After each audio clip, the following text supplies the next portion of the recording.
Hi, friends. This is Carrie, the Quantum Gypsy. I'm a Beyond Quantum Healing Hypnosis Practitioner. I wanted to just really thank you all for listening, subscribing, sharing, commenting, any way you support this work of the quantum hypnosis information that we bring forth, or any of the other projects that I work on. I just, from the bottom of my heart, want to thank you for just sharing the space, and we can co-create this all together. But this series, I've been working with so many other great practitioners. I have Sierra, I have Maja, and now I have my newest friend that's also a fellow practitioner, Elizabeth. We've been doing these great in-depth information gathering of what's gone on with the galactic history. And it's so important because with the Lyra Vega Wars that occurred in the galactics, they also continued here on Earth. And they set a lot of the groundwork for what happened in Atlantis, Lemuria, and even Egypt. And there were great wars and cycles that came. But the good news is we are here now at this time to break the cycle. But if you feel called, like you were part of those wars, or you were part of the Lyran collective, or any of the Syrian collective, the Elohim, even the Nephilim, reptilians, draconians, any of the collectives that you feel connected with, you could be karmically carrying on that energy into this lifetime. So listen to this information. It's so enlightening of the history, and we hope to be doing more, and we're just enjoying understanding this, and we really feel called to bring and clear the energy for anyone who was connected to these lifetimes, because it's time now for us to evolve. It's time for us to break free of those cycles.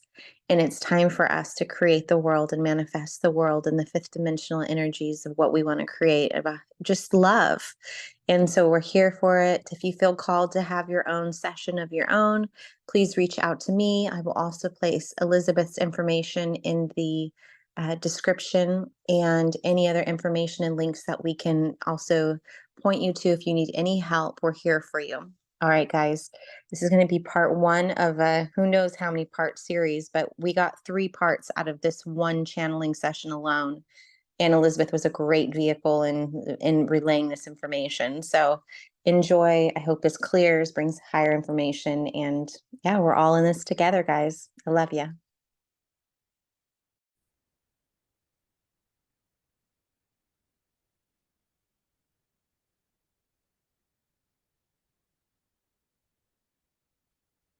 All right, so we're going to both take some deep breaths in through the nose, out through the mouth.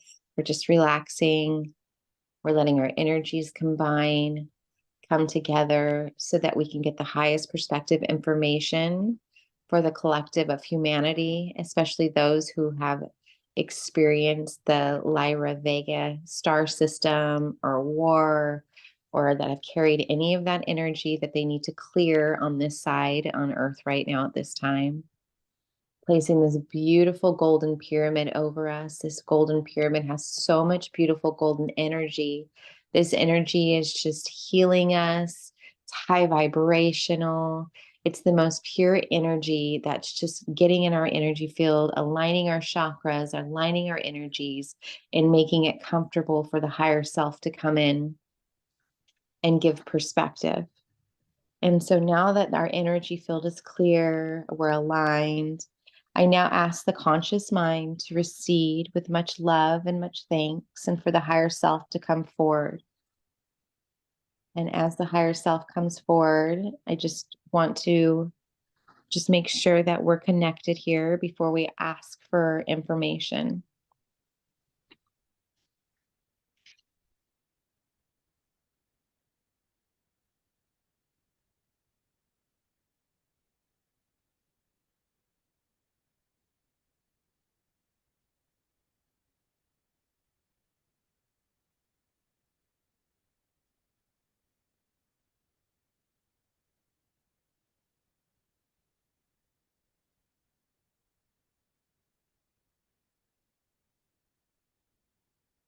I am here.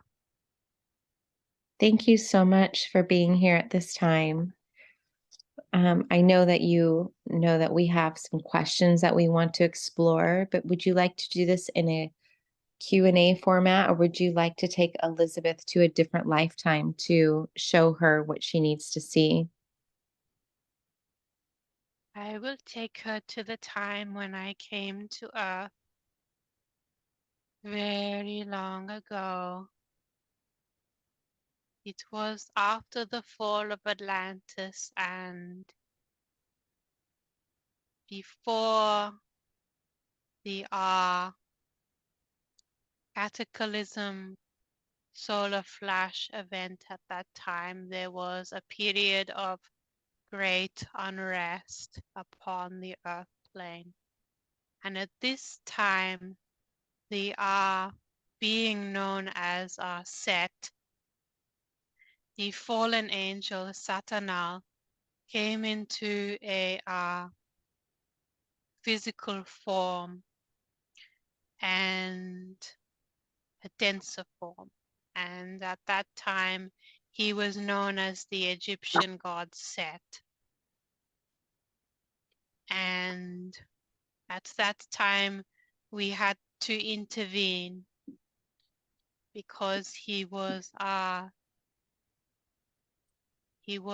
wreaking havoc onto the earth, and there were many fallen angel beings that took more physical forms that were on the earth plane at that time. These beings were known as the Nephilim, and they brought with them forces that were underneath them. And so there was great battles that took place between the light and the dark on the earth plane. The galactic battles made their way to the earth at this time period. So at this time period, the being known as Anubis came to help liberate humanity. He came through, and he is with me now.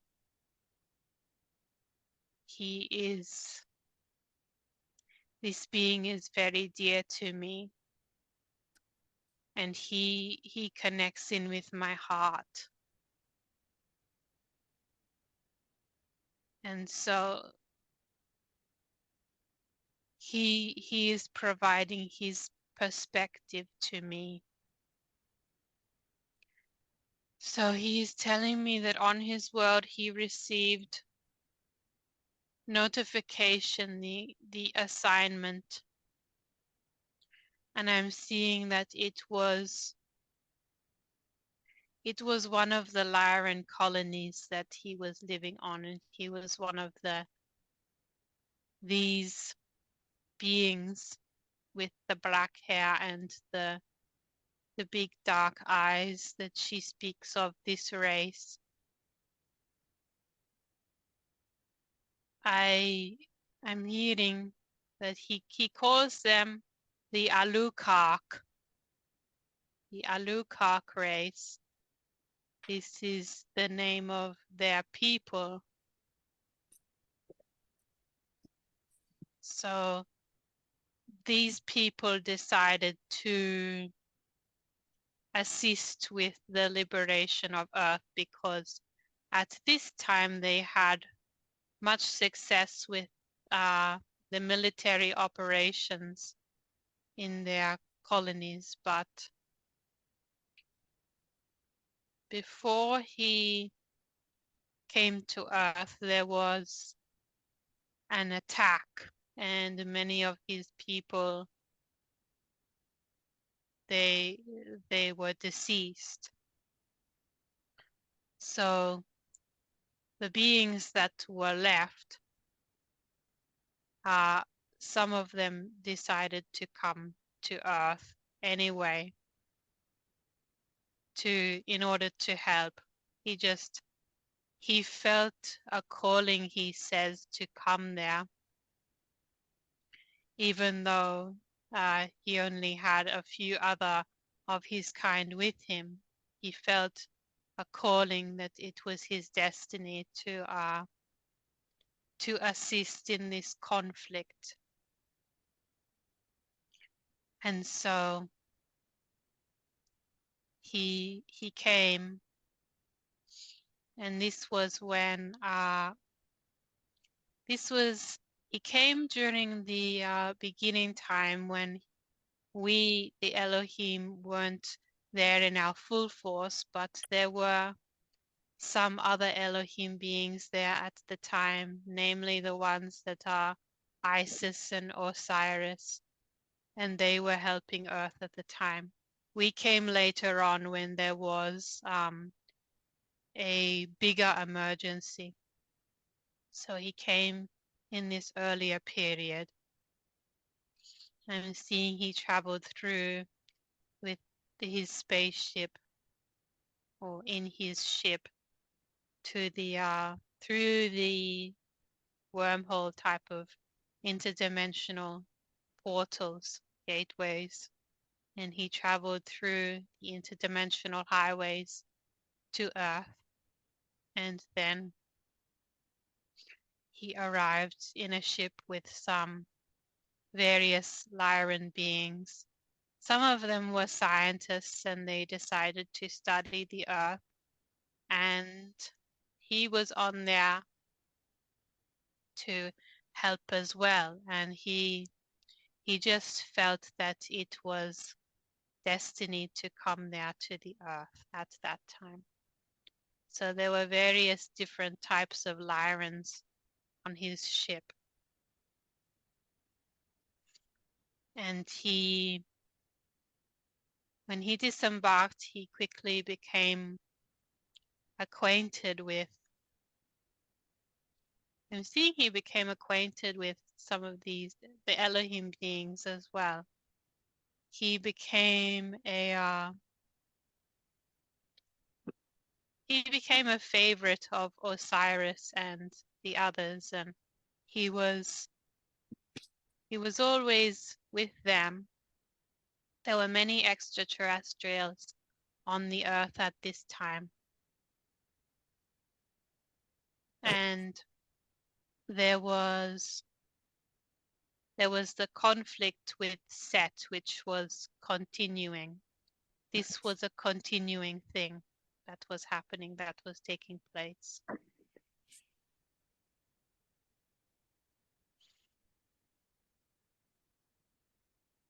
Now, was Set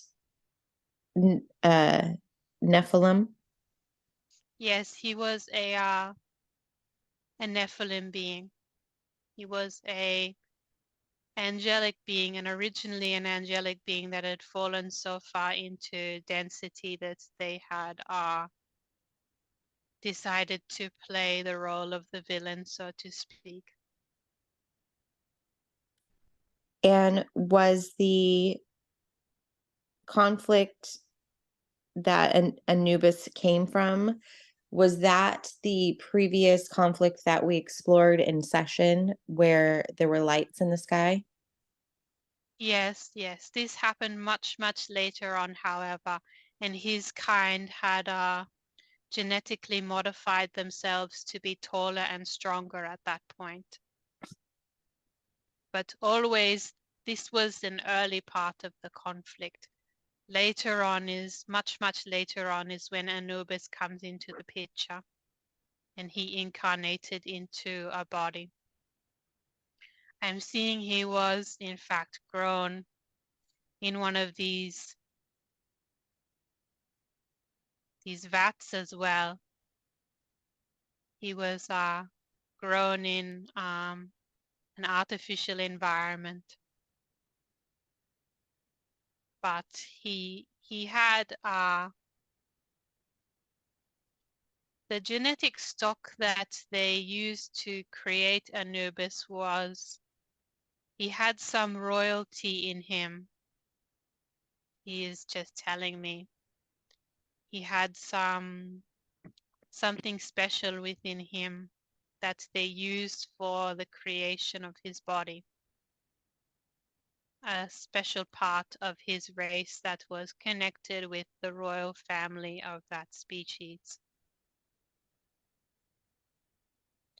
Were all of the beings that were a part of that colony of that what Anubis was a part of, the uh, Alakak race, were they all grown in a lab or artificially? Some were grown in a lab. Most of them were grown in a lab. Most of them were grown in facilities within big vats, big tubes, and they were grown in these facilities. And the members, the immediate members of the royal families, and the certain members of the society did produce children in the normal way. However, most beings from the Alucard were grown artificially. And why is that? Were they not able to really reproduce anymore, or was there another reason? It's not that they were not able to reproduce, it's just that they were heavily dependent on technology at that point and altering their bodies to the next generation to become better, bigger, more psychic. It was easier for them to genetically modify their body and create designer babies, but at the point that we're talking about, when they come out of the vats, when they come out of the tubes, they are fully grown men and women. They speed up the gestation process so that they emerge as adults. Here on Earth, we do a lot of skin to skin imprinting to create that bond and connection when a baby is born, and it creates more of a spiritual connection by not having that skin to skin. Does that change the makeup of the being? It does change them. It does change them. It made that race more inclined to use technology. However, they also were quite psychic with each other and could read each other's thoughts. So I'm just seeing that it was not always necessary to touch the skin of each other, because the scientists in these facilities were constantly coming into the room and interfacing with the consciousness of the ones in the tanks. They did this to me when I was a being of this race. The scientists would come in and they would show me things and share with me. So the scientists become quite like the mothers of this race. They are very motherly, and they choose the female scientists in these facilities to play the mother role to these beings in the tanks. That's very phenomenal, and it makes sense that the more we use our telepathy and dream sharing, the less need we'll have for physical contact. That it's more or less because we're not using these things on the 3D world that we need that physical contact, like that touch. Yes, they are indeed very, very psychic, and they improved this within their race substantially. They turned those genes right up and made themselves more and more psychic. Beautiful. Now, as we're there, and Anubis came with the ship, the fleet of other beings to come help humanity or help Earth during the time of Atlantis. Now, take us to an important scene or information or day that we you want to share with us that can help us? Well,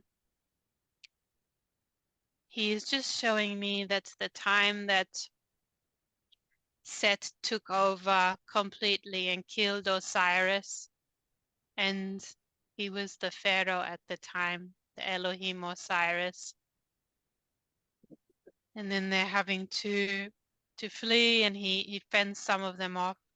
And there are reptilians here. There are reptilians coming into the temples, coming into all of the sacred places. There's a lot of extraterrestrials and humans running away and screaming. And Set is behind this. He came in and killed Osiris earlier. And then Isis gathered his parts to regenerate his physical body once again.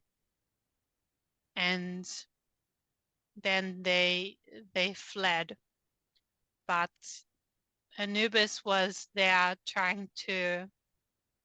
he was trying to fight for some time and in battle with these reptilian beings.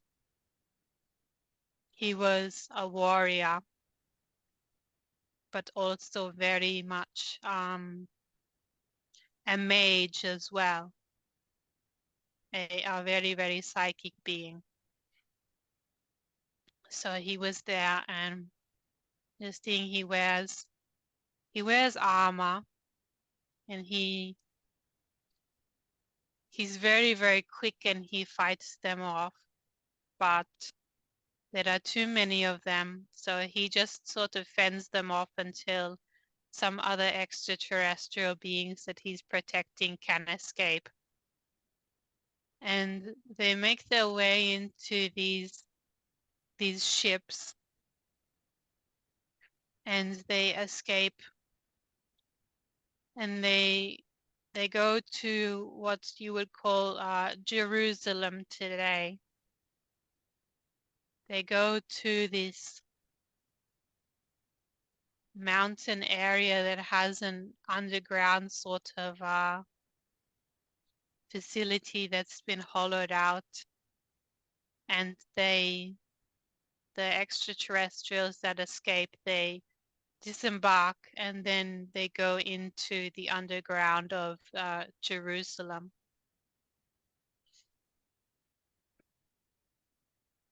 And this is where he spent quite some time trying to formulate, I guess, plans to help take back Egypt as well. And many of the beings that left, the extraterrestrials that left at that time, they sought refuge in there, and they continued on with plans of trying to take back Egypt. But the earth was very contentious at that time, and Set, he knocked down a lot of the sacred structures, and I'm seeing he put up like his own version of structures in Egypt. He put up this big black obelisk that was charged with very, very dark, destructive energy. This big black obelisk, and everyone was not happy about this, obviously. It was using the Earth grid in a very offensive manner, offensive to the planet. And it was like a obelisk that, instead of contributing and giving love and power back to the Earth grid, it actually was a vampire obelisk that sucked energy out of the heart of the Earth. So he was doing all of these things. and he knew the ancient magic and how to invert it. So this was what he was doing. And the other extraterrestrials, they're looking around and they can hear the screams of the planet as this is occurring, as this stuff is happening and going on. He kind of takes over all of the Middle East, and he sends the other Nephilim beings to act as like watch posts of each particular tribe that was in the areas of the earth at that time. So to take over the earth and move their armies slowly and surely over the earth. Each Nephilim being was the head of these armies, and there was reptilian beings and other extraterrestrial beings underneath them at that time, as well as humans that were just enslaved and confused and didn't know what else to do, that became part of these armies. So they went around and captured various groups of people existing in the Middle East at that time and around other areas of the world, including Europe. And I'm seeing, also in the areas where there were Atlantis colonies were very much targeted. And Thoth, he moved to Jerusalem as well. He escaped with Anubis and the others. And so this was the base of the light extraterrestrials and the light side at that time was Jerusalem.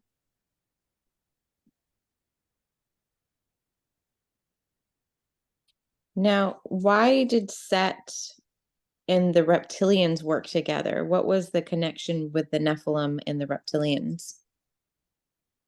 The Draco and the reptilians underneath them, they were just they're just the tip of the iceberg, really. They are beholden to the AI overlord and the demonic entities. And then those beings they answer to the Nephilim. So there's different levels of what you would call, I guess, higher ups. So at the top of the chain, there was these Nephilim beings, and the Draco under them and the reptilians under them. They just do whatever these Nephilim beings would tell them to do, because they knew who was really in control of the AI technology that was, I guess, controlling a lot of them. So it was different levels of control within the what you would call dark side. So, did the reptilians and draconians have free will?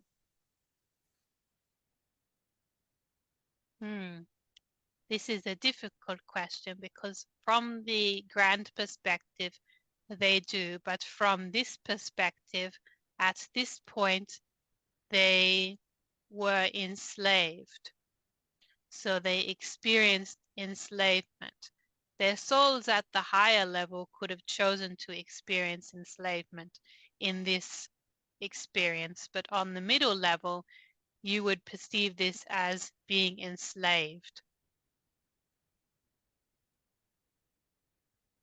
And why did they why did Set want to come and cause the chaos and have the destruction and take over at this time? Like, what was there must have been something that Set was wanting to accomplish. He was invited into this world by the Atlanteans. He was invited in when they opened the first CERN portal. And that is when he came in. The Atlanteans were busy astral traveling, and they came across this being.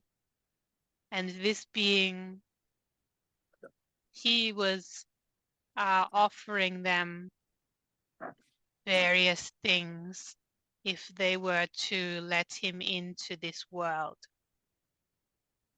He was, if you've ever heard about, I guess, people who so-called sell their soul to Satan, but they don't really. He just puts them under a contract. He's very, very tricky. So this is a very, very dangerous being. And at that time, the Atlanteans of the Dark Brotherhood were astral traveling to these different places within the universe. And they came across this one and discovered that he was very powerful, in fact.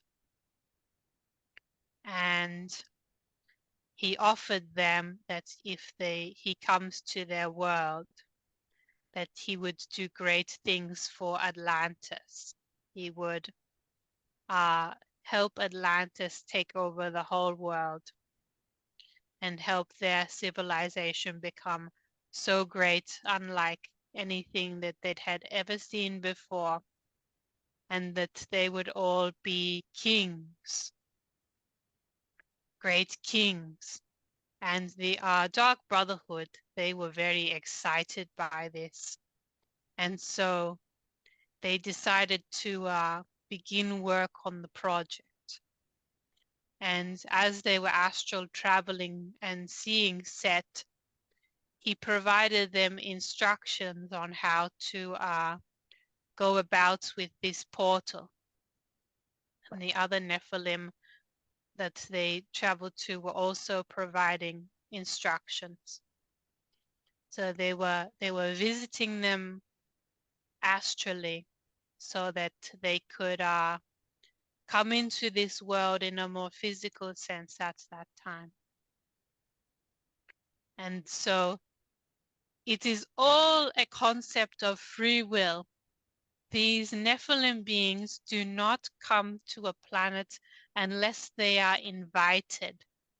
And this was the invitation that they needed. They needed an invitation. So they were invited by the Atlanteans. And so this happened, and he came into this world through the portal that they built underground in this facility. They built this portal, and he was able to come in a more dense form into this reality. So what they did was essentially open up a portal to, well, this was an emergency on the universal level. And we had figured out what they had done. And this was the actual eventual cause of the destruction of Atlantis. It was all to do with the opening of this portal and the karmic implications of the sinking of Lemuria.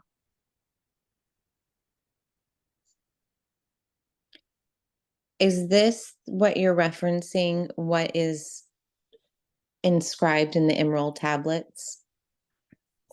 Yes, there are what is down below is opened up. The below world,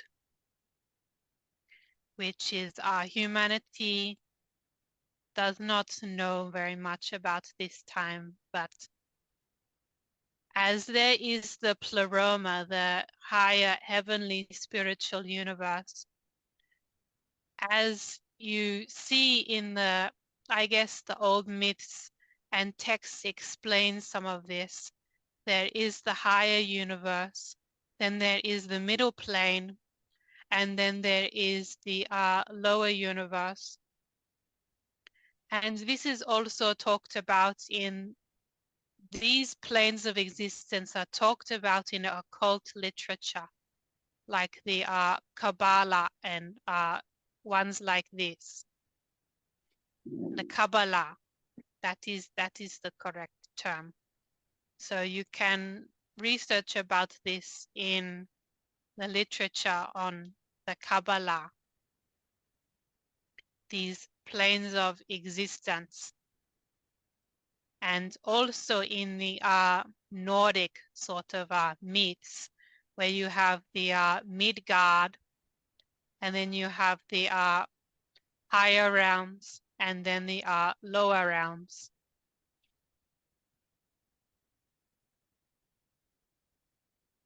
Why was Lemuria affected karmically? Why did that have to be destroyed as well? This was done by the Atlanteans, and this was a part of the grand universal conflict that was happening for many, many eons before.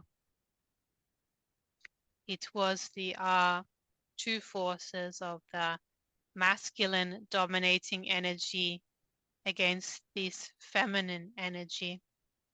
And this was playing out on the earth plane at that time. So it was a continuation of these forces of energy that have been playing out in conflict against each other in the universal sense for quite some time. And then these energies just made their way to Earth. Thank you. So everyone escaped, and we're planning to take back Egypt, and Set was basically overruling, he's ruling the whole Middle East. What happens next? Why is this lifetime so significant? What can we see of what happens next? What happens next is that the positive extraterrestrials and Elohim are trying to take back Egypt continuously. They try again and again and again, various times, to take back Egypt, and the conflicts were very bloody, and they did have light extraterrestrial forces with them that were helping them to do this, to liberate the earth. The Pleiadians came at this time too, to help liberate the earth. But it was no good, because the presence of the Nephilim, they annihilated their ships every time that there was a call for help. These extraterrestrial ships were annihilated by the Nephilim, and I'm seeing they had some incredible powers. They were very godlike, in a sense. They were very, very dangerous beings that could manipulate reality. A little bit like the remembrance, I guess, in the modern times would be something of the Marvel movies where you have the characters like Thanos and the dark character out of Guardians of the Galaxy, and they have these godlike abilities. And human beings remember these dark beings with these abilities and what sort of troubles it caused for the earth plane. But this is just playing out in the movies today. So the light side was being eliminated every time, and they were running out of options. So that is when they made the call for the beings from the pleroma, the other Elohim beings. The Elohim on earth made the call to the other Elohim beings and archangels to step down, and we had to be, in order to come in on a greater scale, we had to be invited by many of the beings that were on the earth at that time. So we were invited, I guess, to come in our droves and to liberate the earth, because the deeper reason behind why the earth in particular had been targeted is a very, very long story, and it all starts with the original Lyran beings and their beautiful planets that existed at that time. And these planets themselves had great power. They were very Eden-like. They were gardens of great beauty and light. And in particular, the earth is very, very special to the Elohim beings, to the angelic realm, because the soul of the earth, is the being known as Gaia. This is the soul of the earth. And this being is a very, very ancient primordial Elohim being, one of the first Elohim beings to ever exist. The great-great-grandmother of Lumina, the one who is speaking on the bed. So this is my great-great-grandmother of my soul family. And this being is very, very beautiful. It is like what you would call a very advanced aspect of Mother God. Okay, so very feminine, and it is the, what you would say in this universe, the pinnacle of the divine feminine angelic being.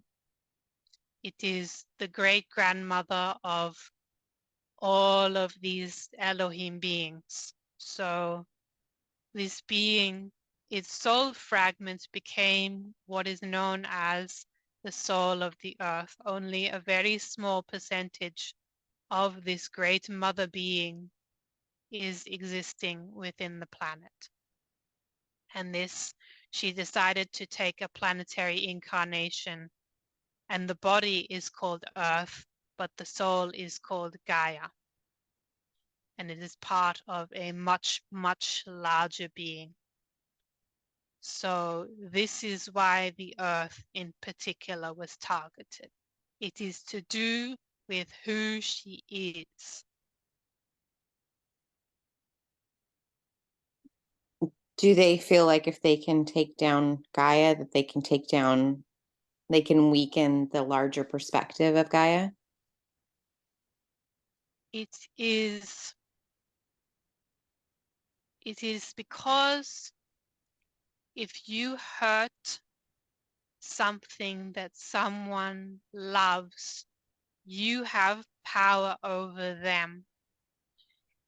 If these Nephilim beings hurt our grandmother, then they had power over us as angelic beings, as beings of the pleroma, of beings of the heavens, because the pleroma is the spiritual universe, and they have tried to come in and to take this at various times, but they are never successful because we are too powerful in our source light within our heart.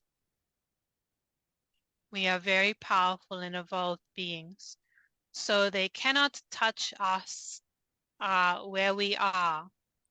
However, they can harm things in the middle realms that are, I guess, precious to us.